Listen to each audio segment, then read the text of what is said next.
नमस्कार दोस्तों। कामदा एकादशी इस साल 19 अप्रैल शुक्रवार के दिन है।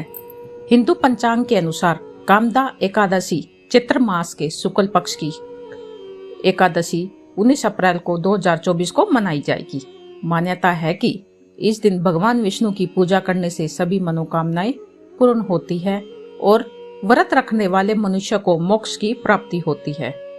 कामदा एकादशी को फलदा एकादशी भी कहा जाता है, क्योंकि ऐसी मान्यता है कि इस व्रत को करने से मनुष्य को 100 यज्ञों के समान फल मिलता है। कामदा एकादशी पर विधि विधान के साथ पूजा करने के साथ कामदा एकादशी की व्रत कथा को सुनने और पढ़ने से भी पुण्य की प्राप्ति होती है। तो चलिए सुनते हैं कामदा एकादशी की व्रत कथा को। भगवान श्री कृष्ण ने धर्मराज युधिष्ठिर को चैत्र शुक्ल एकादशी की व्रत यानी कामदा एकादशी की कथा सुनाई थी। रघुकुल के राजा दिलीप ने भी कामदा एकादशी की इस कथा को अपने गुरु वशिष्ठ से सुना था।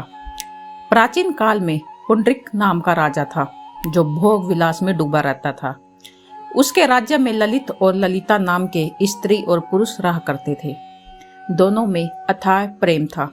एक दिन राजा की सभा में ललित गीत गा रहा था, लेकिन तभी उसका ध्यान अपनी पत्नी पर चला गया और उसका स्वर बिगड़ गया।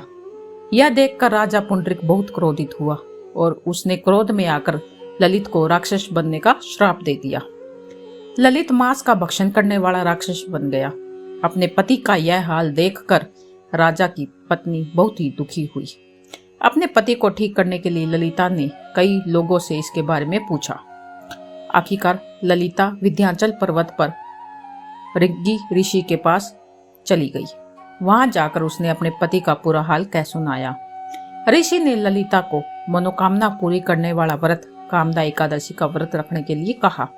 साथ ही ऋषि ने कहा कि अगर वे कामदा एकादशी का व्रत रखती है तो उसके पुण्य से उसका पति ललित फिर से मनुष्य योनि में आ जाएगा।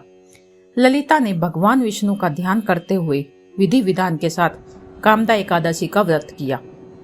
ऋषि के बताए अनुसार उसने चैत्र शुक्ल एकादशी का व्रत किया और अगले दिन द्वादशी को पारण करके व्रत को पूरा किया। इस तरह व्रत पूरा होने पर भगवान विष्णु ने ललिता के पति को फिर से मनुष्य योनि में भेजकर राक्षस योनि से मुक्त कर दिया। इसी प्रकार दोनों का जीवन कष्टों से मुक्त हो गया और श्री हरि का भजन कीर्तन करते हुए अंत में दोनों को मोक्ष की प्राप्ति हुई। धन्यवाद।